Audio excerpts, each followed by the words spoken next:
This is KUGAN CASSIUS for IFLTV. We are in Riyadh, Saudi Arabia. Delighted to be joined by Gareth A.Davies. It's quite warm. About 28 degrees. 28 degrees here in Riyadh at the moment. How are you, first of all? Very, very good, thank you. Like you, hot-footed it here for the Crawford Canelo press conference. Great to be with you. Your whole crew here setting up your cameras and lights, and it's a big operation these days, IFLTV.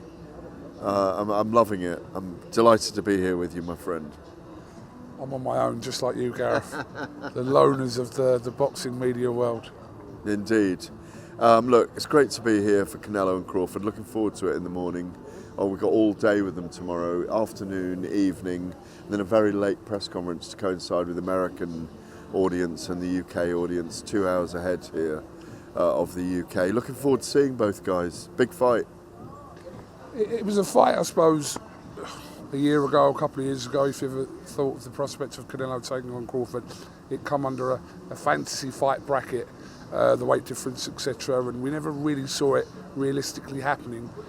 Then suddenly enter Turkey, and this fight was a possibility a few months ago. It's happening in September, but a year and a bit ago you probably wouldn't have seen that actually happening, or did you? I called for it after he beat Spence, big time, and a lot of people disagreed with me at the time, but it's a very, very big defining fight, more for Crawford in my view than Canelo, because of the weight differential, because he's really, I know he stepped up to light middle and he's had a good win against Israel Madrimov, but ultimately, you know, the chips are down for Crawford to prove that he's an all-time great by beating Canelo. I think the jeopardy is really for Canelo, because people will be saying that he shouldn't lose to Crawford. But I think, given the way that Canelo fights now, it's a hard fight, because Crawford's got a way of winning rounds. Although if he does land on Crawford, and Canelo likes to load up in this stage of his career, he's more flat-footed than he used to be. You go back to 2018 when he first fought Gennady Golovkin. I thought he lost that fight 8 rounds to 4, and it was very controversial, of course, at the time. They've had 3 fights, of course. I thought he was much more mobile. He's more flat-footed now. He punches harder. He loads up more, and I think that's going to be the problem for Crawford. But it's a really big fight. What are they? Ring Magazine pound-for-pound rankings. Crawford's number 3 and Canelo's number 8. 67 fights now. Canelo, 4 weight division world champion.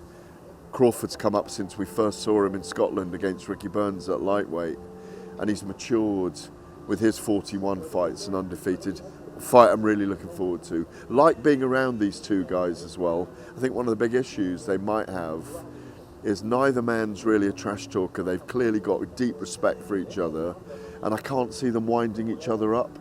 All the time we've seen them around each other so far, it's been very, very respectful, and they're going on a week of press tours here, then New York, then Vegas, over a week. So whether they start to wind each other up, I don't know. I hope some people do. Hopefully we'll wind them up a little bit and get them talking at each other, because I think they need that. Well, Canelo's developed that since his, I suppose, not his newfound of the English language, because he's always kind of spoken it, and you know that, but since he's become more vocal and started doing interviews in English, it has made Canelo more likeable and more, you can kind of take to him more. Yeah, I mean, I think his biggest trash talk really has been Oscar De La Hoya, where he called him, you know, gilipollas, maricón, all these kind of expletives, insulting Oscar when he asked him to put some respect on his name. Clearly those boys don't get on anymore.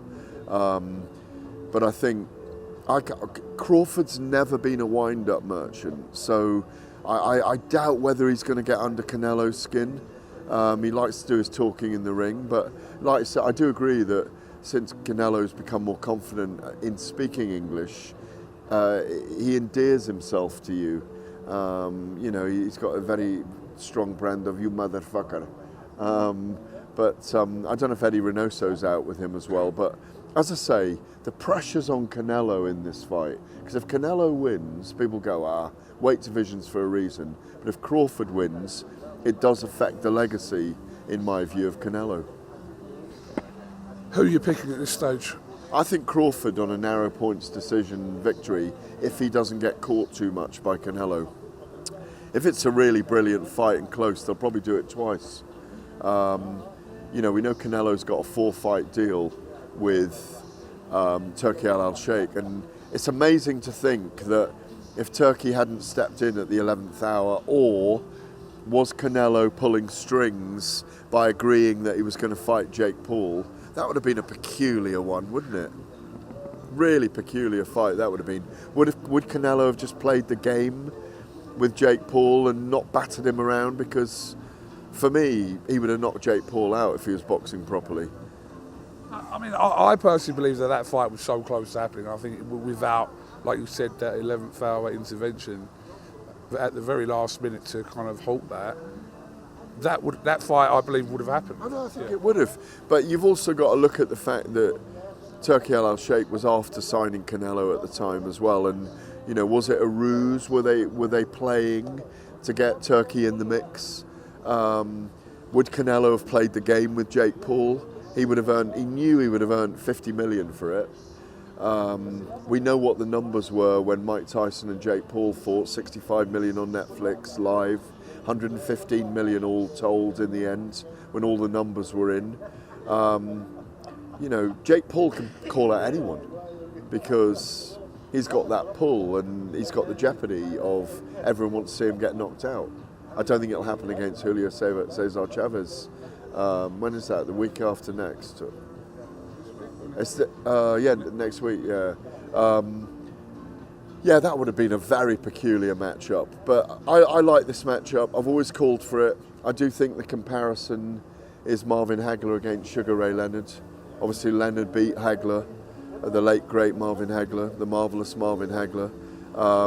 I just think, having watched Crawford over the years, he seems to have the kryptonite for anyone he steps in with.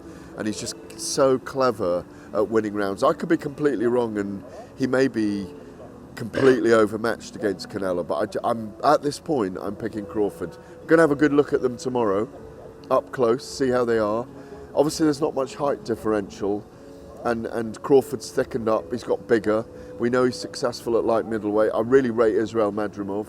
That was a good victory. He squeaked that, in my view, in Los Angeles last year.